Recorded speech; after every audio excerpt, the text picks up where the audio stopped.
What's up, everybody? Welcome to another episode of the Beta Report. Oh, that I'm telling you, that production team, week after week, just getting better. Thank you, fellas.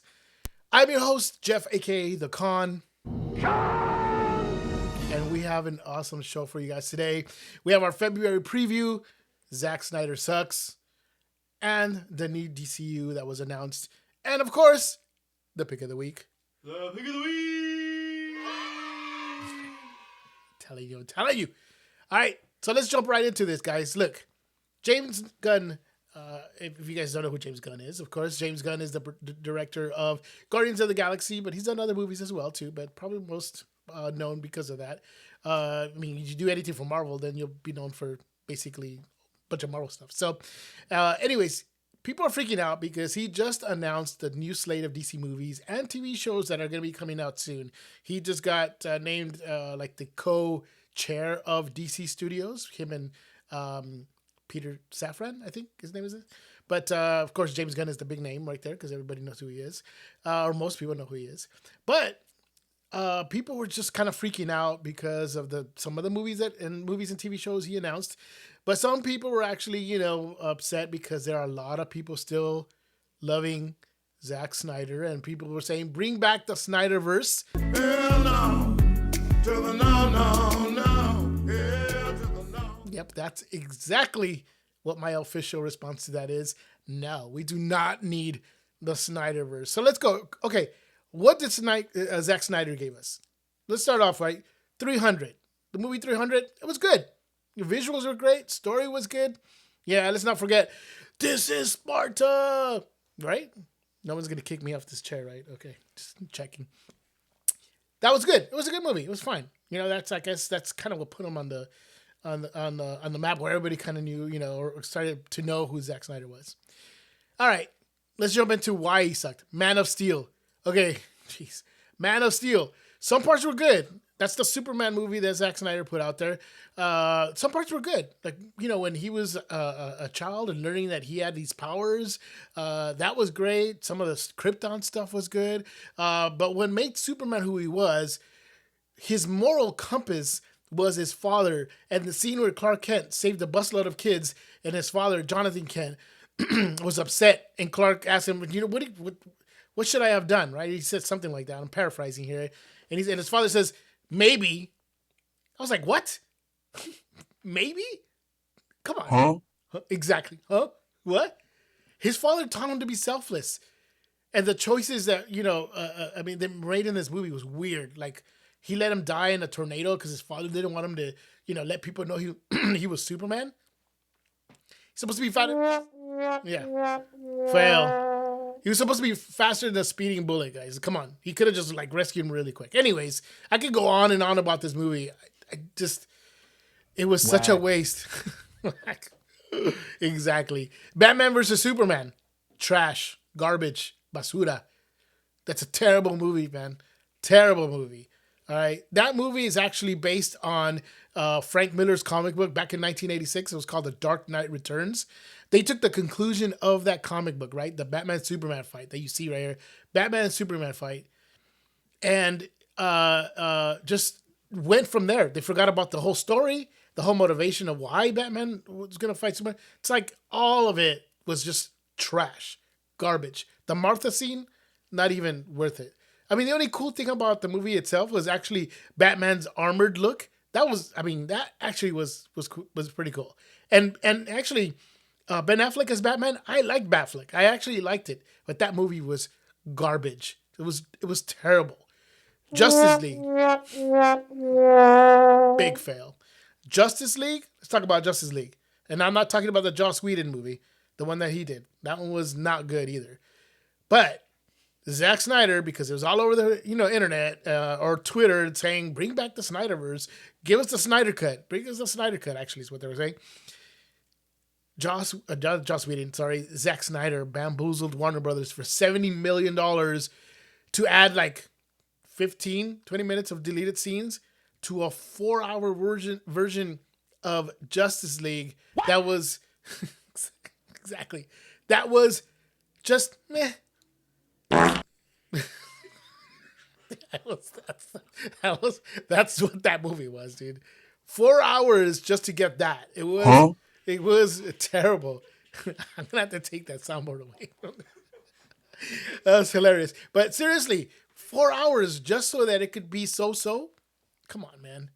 I mean, was it better than the Joss Whedon cut? Yeah, it was. It was a lot better, and it would have been better if they made that Justice League movie, that 4 hour monstrosity, into like a series. Would have been better. But come on, and so people are wanting this. They want Zack Snyder back. Come on, guys. Come on. No, absolutely not. James Gunn comes in. Look, James Gunn, meanwhile, this whole time, James Gunn gave us the Guardian movies, which were, in my personal opinion, one of the best. It's probably one of my favorite Marvel movies, actually. And, I mean, he did what the first Avengers did, right? First Avengers movie took 5 movies, Iron Man 1, Iron Man 2, Thor, Captain America, the Hulk movie. And once they culminate in the Avengers movie, you care about these characters. But Zack Snyder, no. James Gunn took one movie, right? One movie of these just out of this world characters, literally out of this world characters, like a raccoon, a tree, and freaking Andy Dwyer, into a movie that you actually cared about these characters, right? You actually did. At the end of the movie of Guardians, you actually cared about these characters that he just in what, a little over 90 minutes. I'm not sure how long that movie is. I can't remember.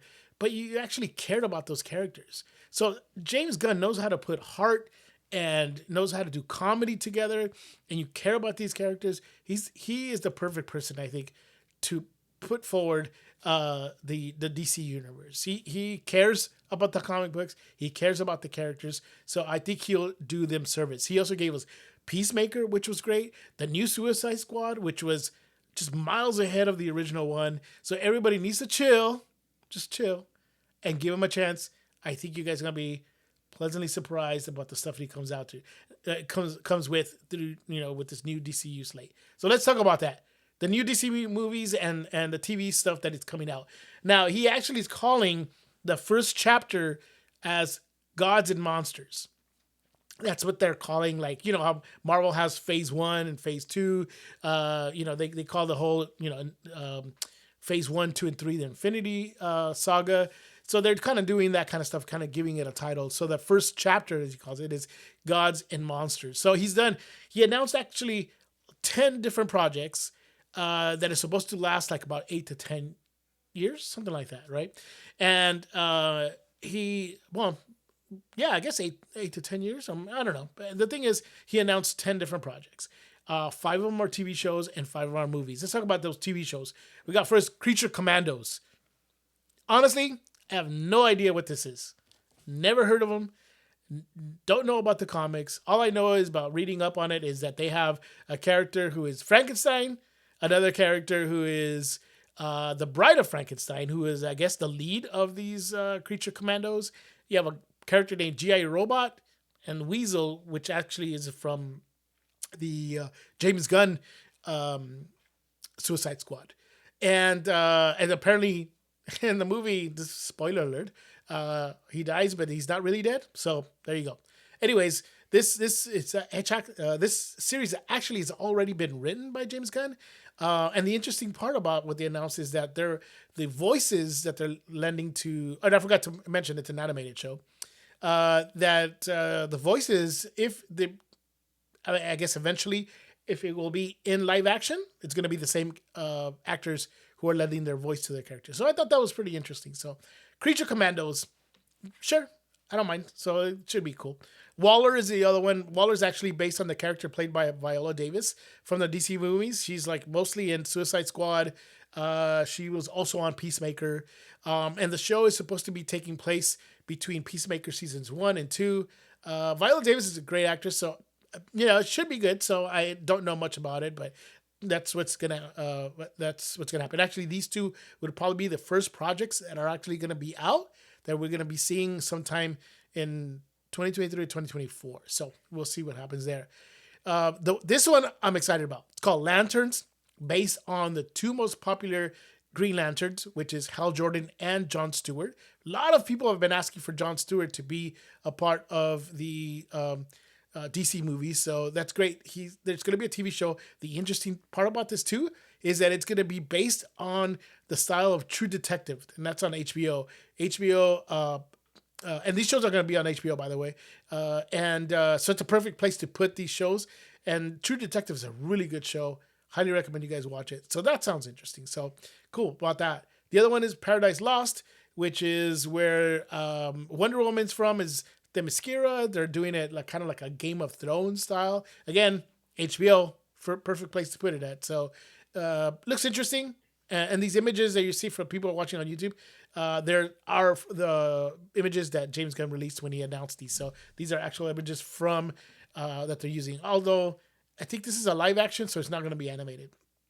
And then the last of the shows is Booster Gold, which, again, I don't know anything about this character. I've heard of him before, but I don't know too much about him. He's a guy who's like this loser from the future, goes back in time with all his future inventions or contraptions or whatever he uses to try to be a hero in our time, and he wants to be loved. Like I said, loser guy. That's all I know. It sounds almost like a sort of like a Deadpool type. I might be totally wrong about this because I don't know about this comic book, but that's what it kind of sounds like to me, like kind of a, funny kind of dude. So I don't know, who knows? But interesting enough. But now let's go to the movies. These are the ones that I'm like kind of excited about too. Superman Legacy. Now, this is the only movie from these projects that actually has a date to it. It's July 25th, 2025. So I know it's a long ways out, but although Creature Commandos and Waller's coming out first, Superman Legacy is officially the one that will actually get the DC universe, or the DCU, not DCU anymore. We got rid of the E. The DCU universe started with this movie. So, no too much about it other than actually what it said, and I'm going to read it right here. It says, it focuses on Superman balancing his Kryptonian heritage with his human upbringing. I don't know. I have no idea what that means or what that's going to look like, but sure, I guess that will be the official start of the DC universe. So we'll see. No Henry Cavill, though. He's not going to be a part of it. So bye, Henry Cavill. No more pumping. Whack. I know. I liked Henry Cavill as Superman, actually. I did. So anyways, the next movie, The Authority. Now, this is being described as a big movie. James Gunn actually, and I'm going to read this again because this is coming from him. The Authority is a very different kind of superhero story. They're basically good intentioned, but they think that the world is completely broken, and the only way to fix it is to take things into their own hands, whether that means killing people, destroying heads of state, changing governments, whatever they want to do to make the world better, and we'll see how that journey goes for them. So that sounds pretty interesting. It almost sounds like The Boys, that Amazon Prime show called The Boys, where they're like kind of ambiguously good, or ambiguously good or bad. I don't know. But it definitely sounds like it'd be interesting to watch. So, and that picture that they showed, actually, I don't know anything about the comic either, so I honestly don't know. But it actually looks interesting. So we'll see when that comes out. Again, this is way out in the future. Supergirl, Woman of Tomorrow, based on a run of comics by Tom King, explores how she is different from Superman. I'm not good at it. I'm not a really good King of the Nerds right now because I don't know much of these run of the comics. Wasn't a big DC comics fan, so I don't know too much about it. Dang, thanks, fellas. Apparently I'm a fan. Swamp Thing. Swamp Thing is another movie.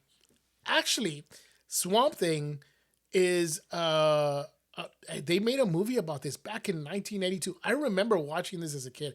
I just aged myself. Sorry about that. But yes, I do remember watching this movie. There was a movie in 1982 done about Swamp Thing, and I totally still remember it. I remember there was a scene where he gets his arm chopped off. Oh, by the way, Swamp Thing is a guy who he turns into this plant-like beast, whatever. And so he kind of looks swampy, looks like all these, things like vines coming out of him, whatever.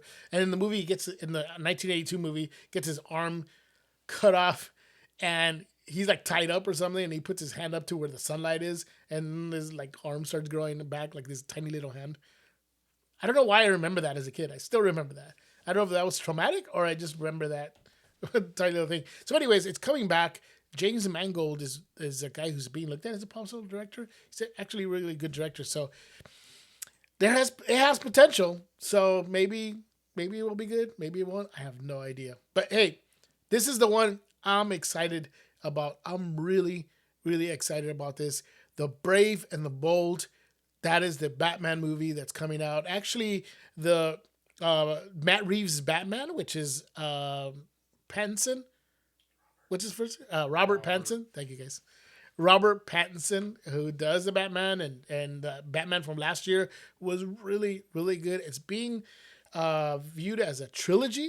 I think I forgot what they're calling it, like a true crime series, something like that, with that Batman. So that's still going on. Oh, it's actually because they're doing two other movies, but they also have the Penguin TV series with Colin Farrell that they're going to be doing that. So that sounds really interesting too. But so that movie's still going to be done. They're still doing those. But with the new DC universe, they're going to start with a new Batman, but they're going to do Brave and the Bold, which is Batman and this Robin. Now, there's been many other Robins. Been a lot of Robins. But this Robin is Damian Wayne, which is the son that he didn't know he had for like the first 8 to 10 years. And between that time, he becomes an assassin. Yes, 10-year-old assassin. Dude, this guy's a murderer. This guy's savage. This guy's a savage. But it's going to be so cool when, he's... this one I do know about Damian Wayne. I think it's a really cool character. My favorite Robin, and James Gunn had said that was his favorite Robin too.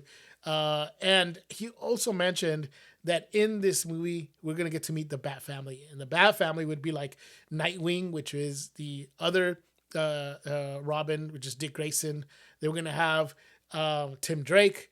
We're also going to have the Red Hood, which is, I think, Jason Todd. So these are really cool Robins all being put together in this whole Bat family, which also includes Batgirl, I believe, too. So that's going to be cool. So I'm looking forward to it. That's probably the most exciting announcement about the James Gunn movies is the Batman, the Brave and the Bold. I'm really, really excited about that one. So yeah. All right, cool. I don't know if you guys have something else you guys are excited about or don't like it, dude, let us know, man. Go on our comment page down there on our YouTube page or on our on the podcast. If you guys are listening to the podcast, you could always hit us up on Instagram and tell us what you guys think about those. So yeah, it'd be pretty awesome. So anyways, let's move over to our February preview because there's a lot of stuff. But I'm not going to talk about any of that stuff because I'm going to save for next week. I'm going to be talking about what are the best rom-coms because we got Valentine's Day coming up, man. So I'm going to have to share some of my favorite, or at least my recommendations as what romantic comedies are actually really great to watch for Valentine's Day. And why romantic comedies? I mean, there's other love stories too, right? Yeah. I don't know. You right? What do you guys think? Oh, okay. I don't know why he's clapping for that. Anyways, for that's next week. But I wanted to just kind of give you guys a preview of February. And really, there isn't much. But I wanted to point out two of the biggest things coming out this month. One of them is already actually streaming as of February 1st. Black Panther, Wakanda Forever. That's right. You know what? Too bad. Yes. Great movie. Great movie. Great movie. Oh, yes. Perfect. Okay. Perfect. Perfect? Okay, so it wasn't perfect. It was great. I'll give you my review for Black Panther, Wakanda Forever. It was a good movie. It was good. It felt a little long, though. Huh? It felt a little like the 2-hour plus movie it was. It's weird because Avatar is like 3 hours and a few minutes. What? Yeah. But it didn't feel like it. I mean, the movie's good and it didn't feel like it, but Black Panther was a little over 2 hours and it did kind of feel like it. It maybe dragged a little bit. But it was good. And look, take into account the fact that that the movie was written and James, what's the guy's name? The director? Ryan Coogler. Right, Ryan Coogler. Actually wrote the movie when Chadwick Boseman was still alive, and when he passed away, because he didn't tell anybody about it, they had to kind of rewrite the movie of it and kind of change things around. I think the concept was there, but they had to change things around. So the fact that they had to do that and still came out with a great movie, a good movie, was amazing. Amazing. And then we have an Academy Award nominee in there. So it's great. It really is good. I had to look over here because I forgot the who got nominated for the Academy Award. Forget her name right now. I'm drawing a blank. Anyways, the Queen. My goodness, I forgot her name right now. Anyways, the movie is great. Bruh, exactly. I like the fact that there's representation for the Hispanic community with Tenoch Huerta, who plays Namor, El Niño Sin Amor, the kid with no love. It was great. I actually did like it. So I did like it. Some of the scenes were like, okay, maybe Ironheart. There was a couple things that weren't not as good in that respect. But it was still enjoyable. I liked it. So I definitely recommend it. If you have not seen it, it's on Disney Plus right now. You can go check it out. The good thing about when it's on Disney Plus, they also added some deleted scenes that are available. So you can go ahead and check that out as well. So give it a watch. It's worth it. It's on Disney Plus, so it's worth going there and watching it. So I did mention in one of the movies, in one of the last episodes, that one of the movies I was looking forward to was A Knock at the Cabin, which stars Dave Bautista. No, it's not on there. That's not it. Not yet. Knock at the Cabin. And unfortunately, I saw a review today. It was 5 out of 10. So, look, I still want to see it. I still want to see it. I'm still interested. But it doesn't look good if it's getting a 5 out of 10. That's just one review I saw. But I'm willing to guess that it's going to be somewhere like that. Like in the middle, maybe a little higher than 5. I don't know. So it might be worth looking into it. And if I get a chance to watch it over the weekend, I'll let you guys know next week. But maybe waiting till it gets streamed. I don't know. I'll give you more info next week. See if I decide to go and see that. But that's one of the things that's out in the theater right now for February. The other one, the big one. Okay, now you can put that one up. The big one is, Ant-Man and the Wasp: Quantumania comes out February 17th. We got our tickets. We're going to be able to go watch that movie. I'm super looking forward to it. I'm looking forward to that movie. Kang is like the total like crazy villain. I'm just so like excited about how that's going to turn out. He's going to be a big player in this whole phase right now. I mean, we have a movie called Avengers Kang Dynasty, so it's going to hit hard. I'm really looking forward to it. Jonathan Majors looks amazing in this role. Ant-Man looks like he's going to have a bit meatier role, like a little bit more serious, because he's kind of been like the comedy character, but it definitely looks a lot more serious. I'm looking forward to it. Biggest thing in February is this movie, so go and check that out. So, all right, we come to the point of the show where I recommend something for you guys to watch, something that's good, something that's worth your time. I promise you that you will enjoy it. It's time for the pick of the week. The pick of the week is the pick of the week.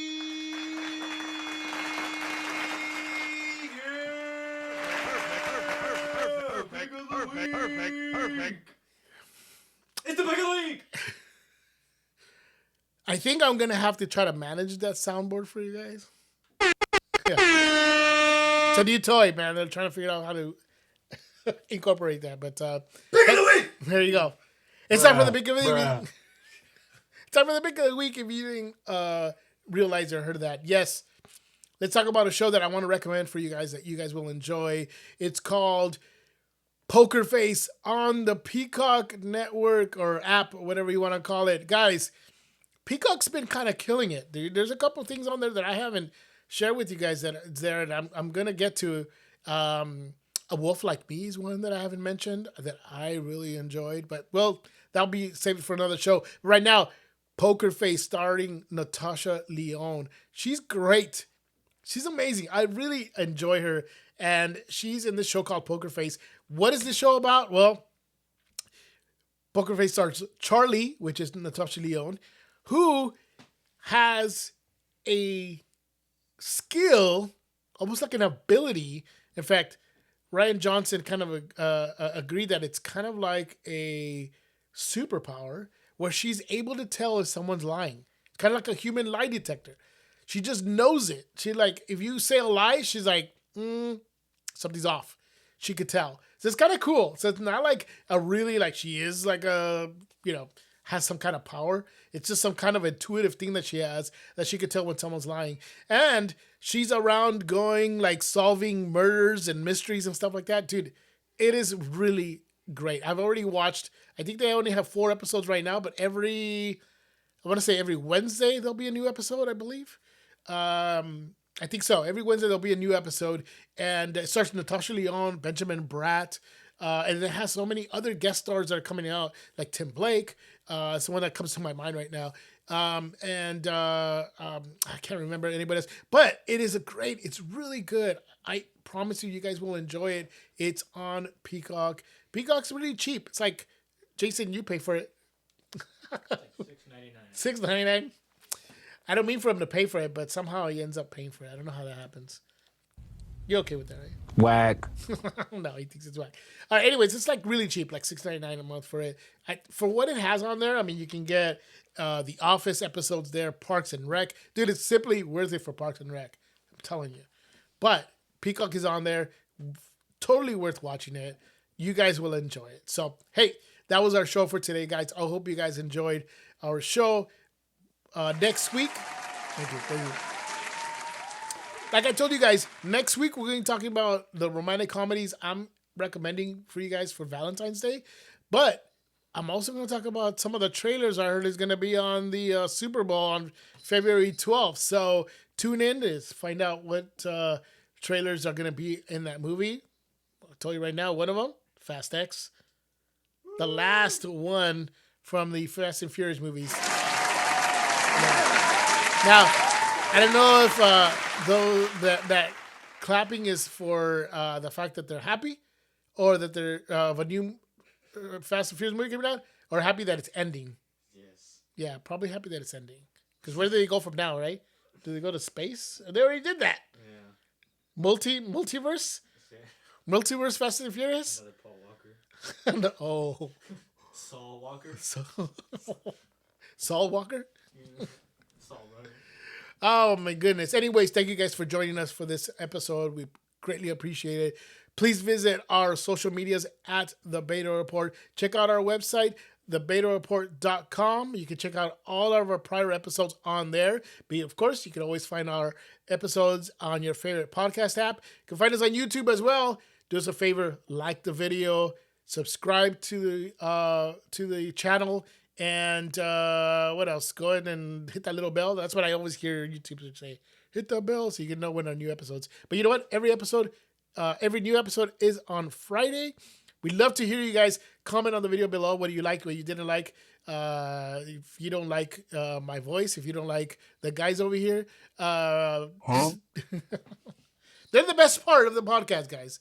Honestly. Anyways, love you guys. Thank you so much for supporting. Until next week. Dude, where's my outro music? There we go. That's right. Until next week, guys. I am the Con. This is the Beta Report. We'll catch you guys later.